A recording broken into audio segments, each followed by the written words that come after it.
We're happy once again to meet each other, aren't we? Within this idea of this Course in Miracles. It's a mind training, a systematic way in which we're beginning to recognize each other in a new form of the drama that we have been playing within the idea that we were bodies. All right, you are here very simply for the reason that you cannot not believe you are a body. You actually believe as a human condition that your identity depends on the containment of that form of illusionary light association that allows you to see in just the moment of your reflection what you're not. The certainty of the transformation of your mind based on this Course in Miracles is nothing but the admission that since you are entirely responsible for what you are seeing in this world, in correspondence with what you think are other images outside yourself, if you decide not to defend yourself from these images, you cannot not see, beginning with a better reflection of yourself, who you really are. So the correspondence, the realization of the reestablishment of communication within our hearts and our minds is what I am hopefully representing to you. I want to show you that despite your determination to condemn yourself, to find yourself guilty within this little containment of the parameter of your conceptual self, it simply is not true. I want you to try this with me because it'll help you if you let it. Say to me, I cannot be separate from everything. Yeah, the idea that you could be that little containment of concepts of identity based on long gone thoughts makes absolutely no sense. I enjoy the reasoning process wherein you have come to know this. You have admitted to me somewhere that everything you see is a reflection of your own association. When you came in here with me, you brought all of your own ideas about yourself and made me a part of your old identity. I'm not a part of it. I'm a reference that you can see if you want to, a future idea about yourself, but it must be contained in the repair of your old identity of you. You have gone back in time sufficiently to come forward and see me in the reality that we share. How else did you think you were going to travel to the stars? Can you hear this with me? When you travel to the stars, and I assure you you will in your quantum adventure, every time you enter into a black hole of a new galaxy identity, you must and will come out before you went in. You want to study that, physicists? You're the ones that told me that if I go into a black hole, I could never escape because I would be trapped forever in the dark form.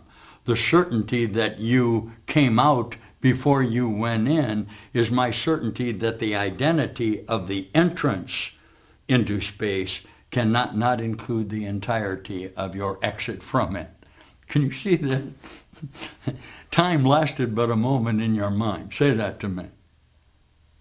Yeah, and it didn't have any effect on eternity. What I'm offering you is before you went into the black hole and after you went out. But if you go into time, you'll be there forever unless you can collapse time and come out before you went in. I guess that most of you have probably turned me off now. What I want to show you, if you will allow me, is that time is only lasting for a moment. And no matter how you stretch it within this dark form, it will still only be a moment. Let's go back and review now. We're going to have to get at this, aren't we? We'll go back and review a little bit about the idea that the time you are using is only to defend yourself in the conflict of your own conceptual identity, and that it's over and gone. Listen. Now is there silence all around the world. Now is there stillness where before there was a frantic rush of thoughts that made no sense. Now is there tranquil light across the face of earth, made quiet in a dreamless sleep. And now the word of God alone remains upon it. Only that can be perceived an instant longer. Then are symbols gone, and everything you ever thought you made completely vanished from the mind that God forever knows to be his only Son. So there is no condemnation in him. He was only a reflection of your own condemnation. He is perfect in his holiness. He needs no thoughts of mercy. Who could give him gifts when everything is his? And who could dream of offering forgiveness to the Son of sinlessness itself, so like to him whose Son he is, that to behold the Son is to perceive no more and only know the Father? In this vision of the Son, so brief that not an instant stands between this single sight and timelessness itself, you see the vision of yourself. Are you listening? And then you disappear forever into God.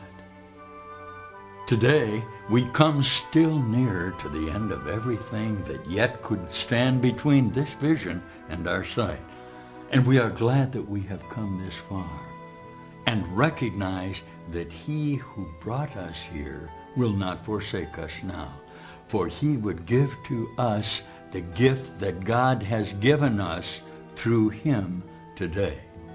Now is the time for your deliverance. The time has come. The time has come today.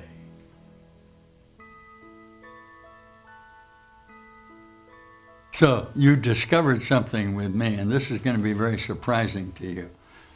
Okay, since only your condemnation can injure you, you have an idea that you can approach and combat yourself in your own reflections and get back to heaven. The truth of the matter is you're denying yourself your own access. Now, here's the step that I want to take with you. I can show you as you get nearer and nearer to the solution, it's impossible for you to retain your own conceptual identity. You can keep having the distance between where you intend to go, but you cannot reach the entirety of it because it would represent the termination of yourself. At that point, I can help you. Why? I have already had the experience of being on the other side of the illusion. So I invite you within your own definition of longevity to take the step out of time. You couldn't do it yourself because you kept thinking you could shorten the distance. And that's a true idea. You can shorten the distance, but finally all space is contained in everything. So that final step you needed a little help for. But you remember this, that final step has always been available to you in the light forms of your own mind. Can you see that with me? How can we be certain of that? Because of the lesson for today. And we're going to begin, as we have in our practice, to identify ourselves in that certainty. We know each other perfectly well in our minds, not within the body form. We know each other perfectly well. We recognize each other now at this time and place. Shall we practice it? Do you know me? You know me by not insisting that I'm a body. If you insist that I'm a body, it can only be because you are identifying the reflections of your own body form in an objective identity of something separate from you, but still contained within your own memories. Do you see the importance of forgiveness now? If we lay down that momentary defense of the form, of the objectivity of the light form, we will recognize instantly what? We are one. This is the teaching of the Saviorship of Jesus Christ. He says, I am one with you in the the certainty that our power and love comes from God, from our single creative source.